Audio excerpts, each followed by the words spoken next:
cheese. Milk's leap to immortality. I really wish I could have gotten James Earl Jones to record that quote. Unfortunately, it's just me.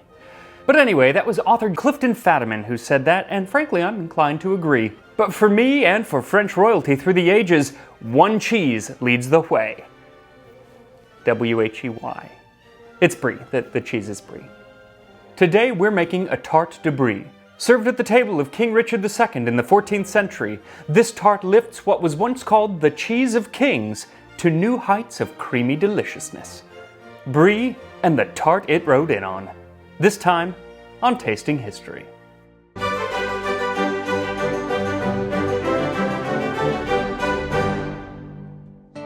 This recipe comes from that medieval collection of recipes that just keeps on giving, the Forme of Cury. And I was actually thinking of doing an entire episode just on the Forme of Cury, its history and everything. So if you think that'd be exciting or interesting, leave me a comment, and if you don't, also leave me a comment just to the contrary. And while you're down there, if you could tap that like button, it really helps the YouTube algorithm, which in turn really helps me. Now for this recipe, you'll need either a tart crust or a pie crust and its accompanying pan. And I have an excellent tart recipe, crust recipe, down in the description. It's actually from the medieval cheesecake episode that I did, but if you scroll to about a minute in, you get to that tart recipe and it's delicious. Just, if you want to keep this period medieval, make sure not to add any vanilla, even though it's delicious. So once you have your crust selected, all you'll need is 1 pound of Brie cheese, 6 egg yolks, 1/8 teaspoon of saffron, or about 10 threads ground up. Now I have a link in the description to where you can get saffron threads without breaking the bank. In fact, I will include links to most of my ingredients and the tools that I use down there.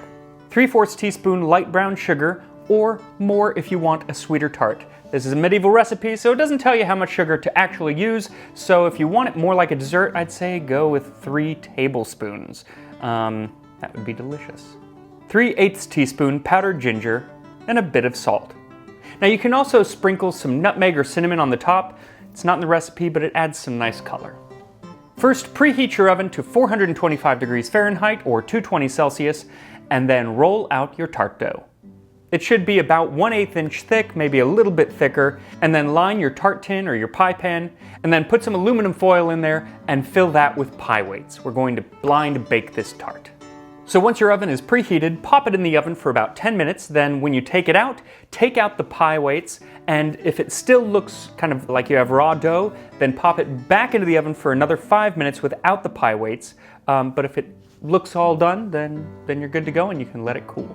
Now if you do have to put it back in without the pie weights, when you pull it out 5 minutes later, it's probably gonna have puffed up a little bit, so use something to kind of press that down just to get the hot air out. But make sure to be careful because that's gonna be some hot dough.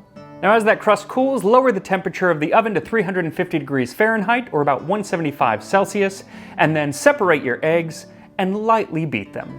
Then take out the Brie and either cut off the rind or kind of shave it off, and cut the cheese into small pieces. Now make sure to keep some of that rind because we're going to use it, because that's the best part, just like the abbot said. Let me explain that a little better. It's said that the most famous Brie cheese, Brie de Meaux, originated with the monks at the priory of Rawe de Brie. And the cheese got its big break in 774 when Emperor Charlemagne, on his way home from defeating the Lombards, stopped by the priory for a little nosh, as one does. The abbot, surprised at the emperor's sudden appearance, gave him the best that they had, which was, of course, the cheese. And Charlemagne ate the cheese and tossed away the rind, thinking, meh, I've had better. But then the abbot said, "Oh, Emperor Charlemagne, you must eat the rind. That is where all the flavor is, the true essence of Brie." And so the emperor tried it, and he was so enraptured with the flavor of the Brie rind that he decided that 2 cartloads of Brie should be delivered every year henceforth to his palace in Aachen. Just think about it. In 774, having the Emperor Charlemagne give kudos to your Brie, that would be like having Kylie Jenner tweet about it now. You can't buy that kind of publicity. And Charlemagne's epiphany was only the beginning of French royalty's love affair with Brie. In 1217, King Philip Auguste gave out 200 rounds of cheese to the ladies of his court for a New Year's gift. Now, I'm not saying that King Philip Auguste seems cheap by giving out cheese for a gift, but you're the king. And in 1594, King Henri IV of France fell under the spell of Brie as well, when his wife, Queen Margot, served it to him at their castle in Meaux. After that, it's said that Henri would only eat Brie with the Queen, rather than with his mistress. Now let's get back to the tart. Not the mistress. Our tart. Now when it comes to the cheese, we have to get it nice and smooth so it'll mix in well with the other ingredients. And there are a few ways of doing this. One, you could warm the cheese and then press it through a sieve. And I will link to a video where you can see me pressing cheese through a sieve. It takes a long time, and frankly, I do not encourage you to do it. So if you're seeking permission to save some time and just use a blender, permission granted. So add your cheese to a blender and then add the beaten egg and mix together until smooth and creamy. This also works, though maybe not quite as well with egg beaters if that's what you have. Then add your saffron, the brown sugar, the ginger, and the salt, and give it another mix. Now set that aside and go back to the crust, which should be cool by now. So we're going to take that rind that we saved and sprinkle just a little bit, not too much, all over the bottom of it, because as delicious as Brie is, the flavor is rather mild and it can be overshadowed by some of the other flavors that we're putting in there, so that rind is just going to help the Brie shine through like the star that it is.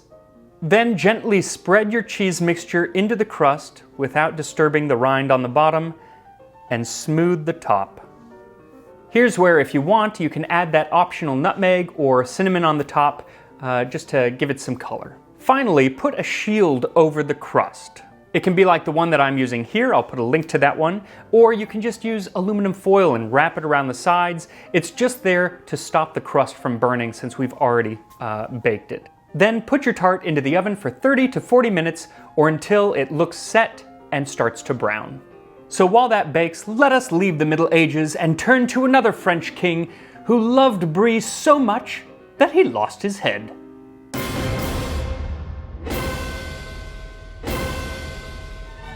The last king to be brisotted with Brie just happened to be the last king of France before the monarchy fell. In June of 1791, losing faith that that whole French Revolution thing was just going to blow over, King Louis XVI decided to flee the revolting peasants of Paris for the safety of his fortress in Montmedy 200 miles away. Now this was a complicated escape plan which involved sneaking out of the Tuileries Palace through unguarded doors at midnight, changing clothes to disguise themselves as servants, using false passports and bodyguards to take a carriage through the back streets of Paris, and then exchanging carriages and making a mad dash for the fortress. But what should have been a well-choreographed flight to safety ended up being more like a sped-up chase scene set to the Benny Hill theme song. Before they even got to the carriage, Marie Antoinette got lost and spent several minutes wandering the streets of Paris outside the palace. Then when they finally got underway, it was in a rather conspicuous 6-horse-drawn carriage.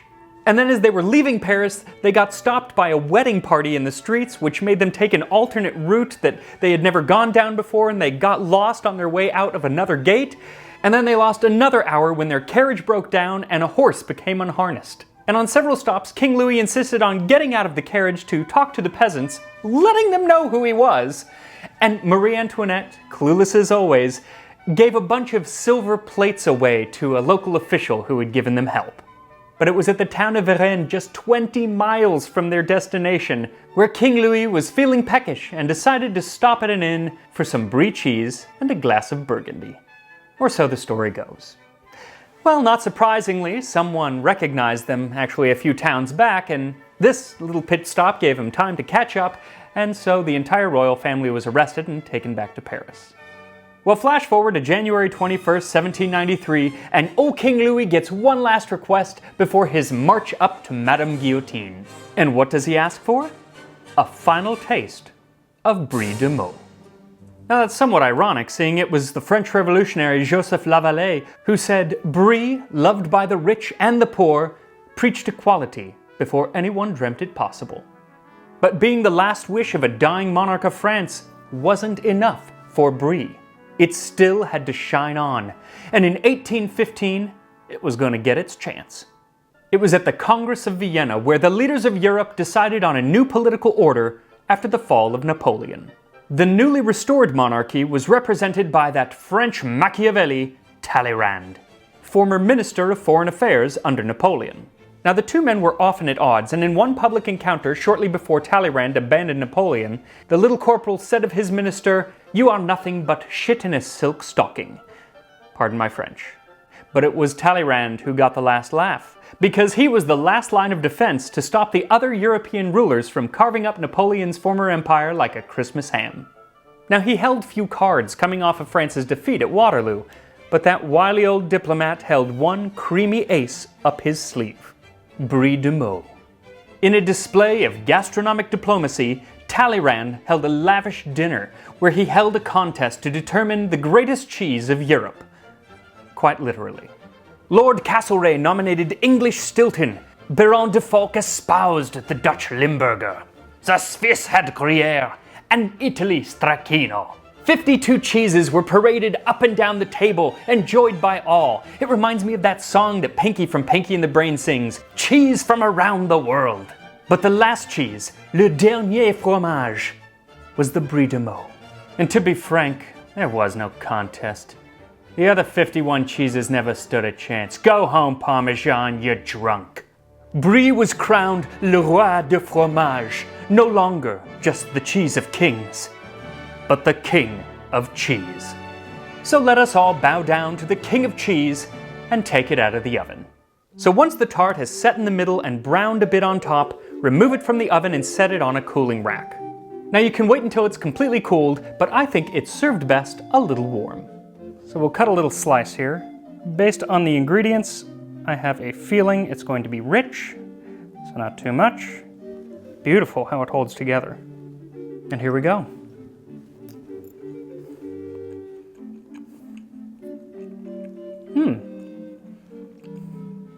I don't know what I'm tasting. It tastes like brie, but you can also taste definitely a little bit of the kind of the spices in there.